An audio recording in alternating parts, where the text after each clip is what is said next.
So what we're going to talk about today, briefly, is what Michael and I have deemed the Amazonification of finance and why it's important and how everyone needs to stand out in this attention economy.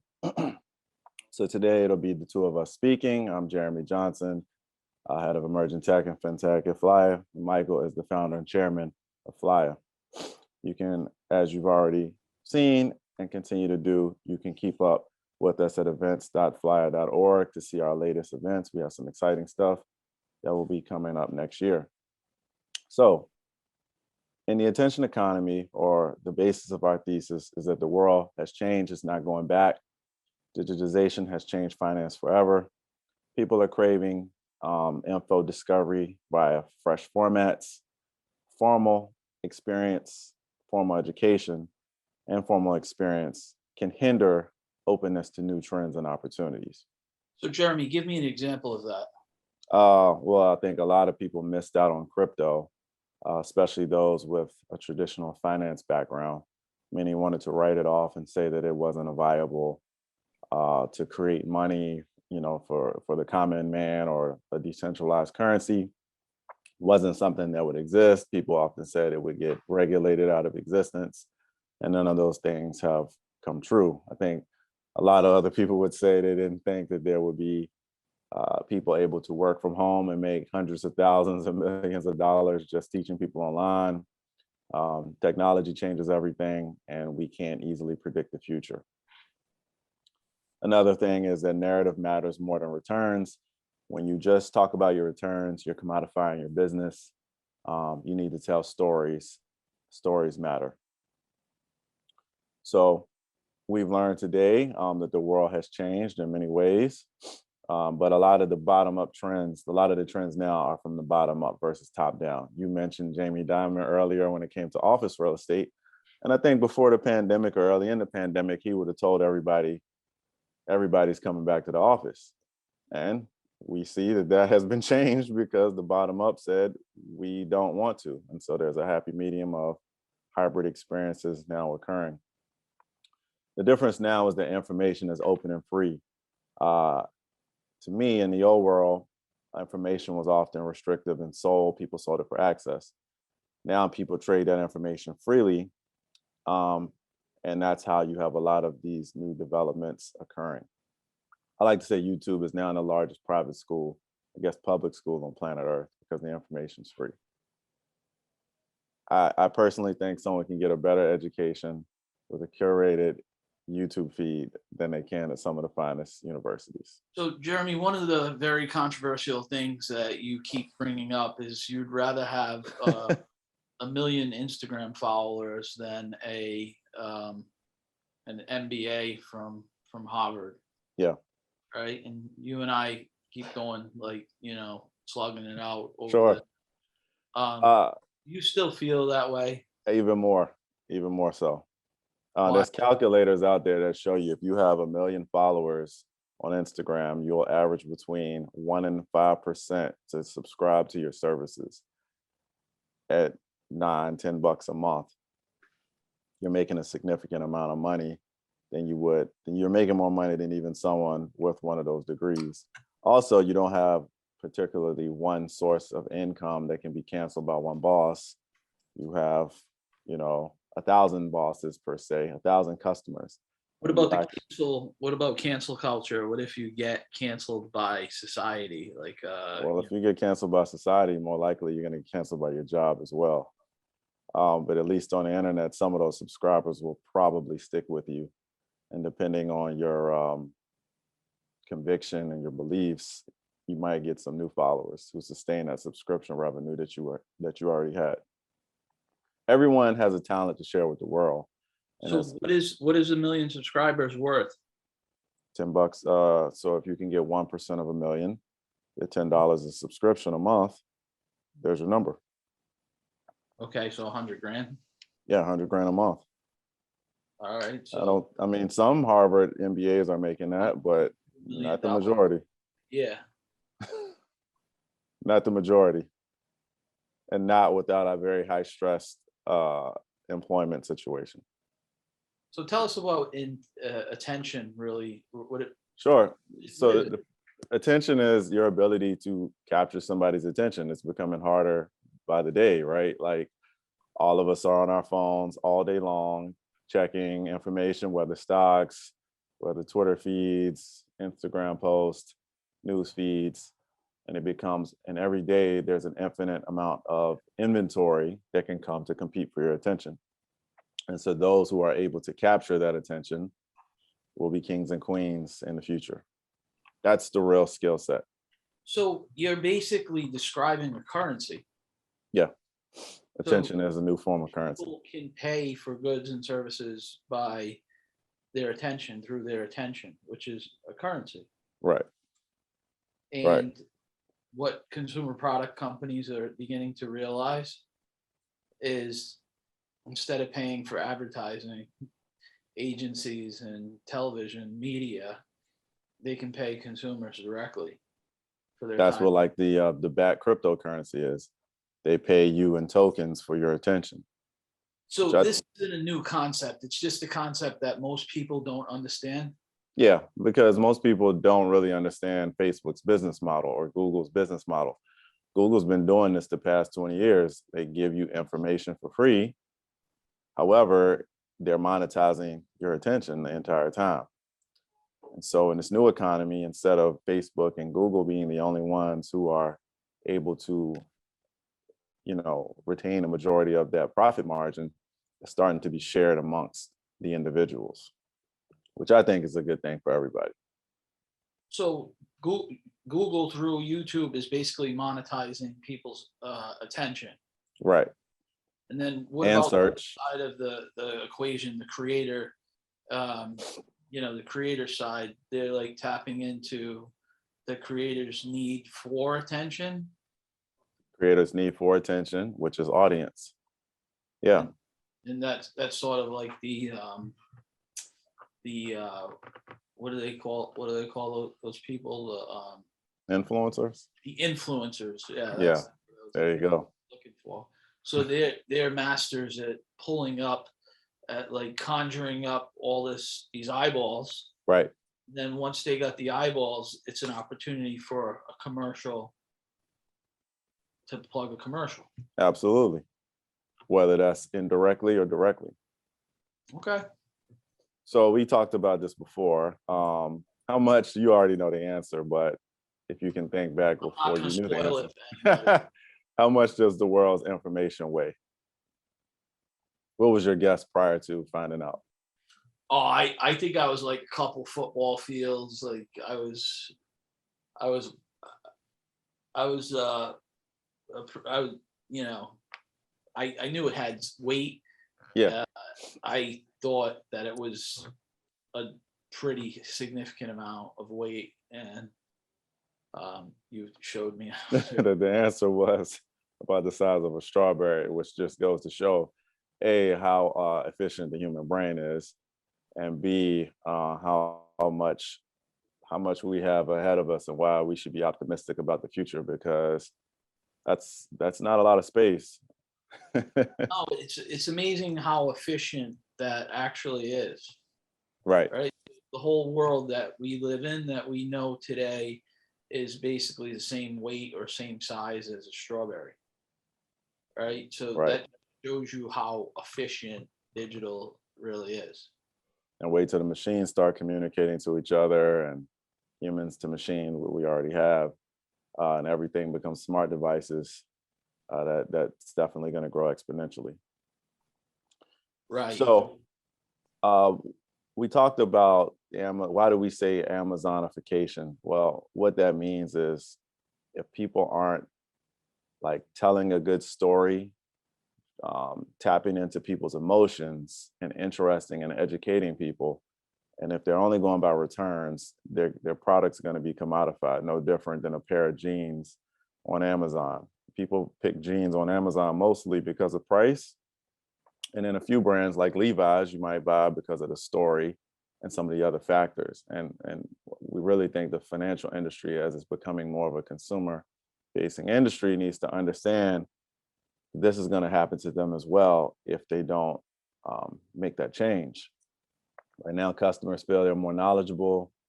These platforms that have arisen give people the option of choice. So a Masterworks or Acre Trader or Cult Wines, they come in, they educate you about a particular niche, and then they let you go in and kind of decide the direction in which you want to go. But their jobs is more to act like educators and to expose you of some of the best opportunities in a particular niche. So people are extremely frustrated with the traditional investments. They're frustrated with the Wall Street model. They're frustrated with the rebirth of the new 2.0 Wall Street model. Right, People are sick and tired of top down being told what to buy. right. They feel like there's not much choice in selection, right? And then everything's correlated, right? So, And then when shit hits the fan and things get bad, everything mhm, becomes correlated. Everything either goes up or everything either goes down. And there's absolutely no, like, you know, there's no diversification amongst asset classes. And it's the farce that we've all been sold mhm, by modern portfolio theory, that things are supposed to like move independent of each other. And if you diversify your portfolio a certain way, you'll have a smooth, ride with certain expected returns. right, So what you're saying is through this democratization into niche alternative investment opportunities, that people can start to like decouple from the piping of Wall Street. right. That's one of the best stories. Let's talk about storytelling. Wall Street told was they were experts. They knew how to help you diversify. But the reality is there's markets all around us. It's just that the technology was pretty much, dedicated towards financial assets that were typical of equities and bonds.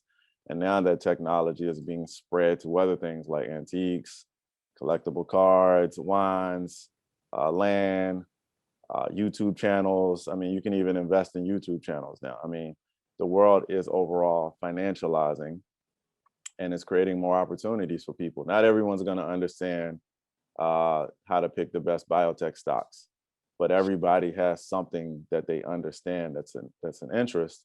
And a lot of these things are becoming more financialized and tradable and liquid. And I think that's a good thing for society. So, Jeremy, talk to me about this whole idea about brands. Right. You and I have been getting into another argument here, Right. arguing a lot lately. Yeah. Yeah, you keep pushing me on some of the stuff, and basically, you believe that brands and their emblems and not so much their actual businesses is where consumers derive their investment, um, let's say, A- desires. Absolutely. Look at AMC and GameStop. I So mean, I was always under the belief it's about profits, right? And right. it's about earnings and future earnings potential. And you're saying, look at GameStop. It's a bankrupted company that basically was laden with debt, Right. and But what's and their brand worth? model. But that brand association provided so many millennials with years and years of good experience, Nostalgia. Right. right? Right. And this is where I think the NFTs come in. Like, I think in a world where everybody's fighting for attention, your brand becomes more valuable because a Coca-Cola will always have people listening to it because it's Coca-Cola. So it's not just Coca-Cola, the soda, it's Coca-Cola and the brand of Coca-Cola. Coca-Cola tomorrow could come out and make a collectible series. And how much money would those collectibles be worth? It has an emotional connection to people all over the world. How much is Coke's secret recipe worth, like, but we haven't seen finance account for that in a real way or if they have, I don't think it's in a way, or I think it's discounted heavily to how consumers actually perceive things. But I'm gonna go back to the example that I gave you when you first brought this up, Right. Finance guys have been valuing the brand identities for ages and assigning values to those brands. And some brands, it's in the billions of dollars, right? Right. So, but what you're saying is the real value is the brand, and it's not necessarily the free cash flow generated from business operations. Do people really like Coke that much more than they like Pepsi or RC Cola? I mean, we can make an infinite amount of sodas, but for some reason, people think that Coke is so much better than RC Cola. When it's honestly a subjective difference. So you're basically making the argument here that it's all in perception and the branding, Right. and it's not so much in the forward earnings or the price to earnings ratio or the free cash flow generated from operations. So I'm not saying that those things don't matter. I'm saying going forward in a digital economy, I think the brand and things like that matter more. Okay. So what do you got here? These are So different. so this is the Still definition of classes? alternatives is changing, right? So when you talk to millennials like your son and you ask him to buy a bond, he's gonna say, what is that, right? But if you ask him to invest in some sneakers, or you told him someone could use the sneakers and use that as collateral for cash, which is basically a bond, he would be way more interested in doing that. And these different types of alternatives allow them to enter and invest in smaller increments, $100 for shoes. You can buy shares of paintings. A lot of women like to start investing by buying shares in purses. All of this stuff is possible now. Right. So we had the people from Cult Wines on. We Right. have Masterworks as a member of Flyer. Hmm. Right. We have all these different niche strategies that are part of our organization. I have been dabbling in the in this new realm of alternatives myself, and while I feel it's intriguing, like it sort of scares the shit out of me. Yeah. What's the main reasons? They are tangibly used, Okay. so they do have utility. All right. So let's just go with sneakers. I mean, So let's start off with the New York Stock Exchange keeps opening up every day, right, Monday through Friday, excluding, holidays for like hundreds of years, sure. right? And there's massive amounts of volume that gets pushed through the piping over there. It may not be as fun as, investing in Air Jordans, but, is investing supposed to be fun? Why is it not? I don't know. I mean, I guess this is a debate. You know, it's a debate. I'm definitely, I mean, fun changing. doesn't mean it's not hard, right? I mean, or challenging, but it just seems like in a digital world, you're able to expand the parameters of things that may not have been able and possible before. And I think markets exist all around us. I mean, the stock market is nothing more than a hyper version of just trade and barter between two people. And so if there's a global community of people who see sneakers as very valuable and the value is rising and falling, because that's what happens with everything that's produced in finite numbers, who's to say that these aren't investments of the time? Got you. Okay. I mean, every ecosystem has some form of barter. You look at a jail, cigarettes become currency, right? If someone was able to take and add technology to that in a prison, I'm sure the fluctuations and values of cigarettes will go up and down, just like a market. Okay. We have 5 minutes left here. All right. So we're at Art Basel. And so let's just kind of cut to the chase.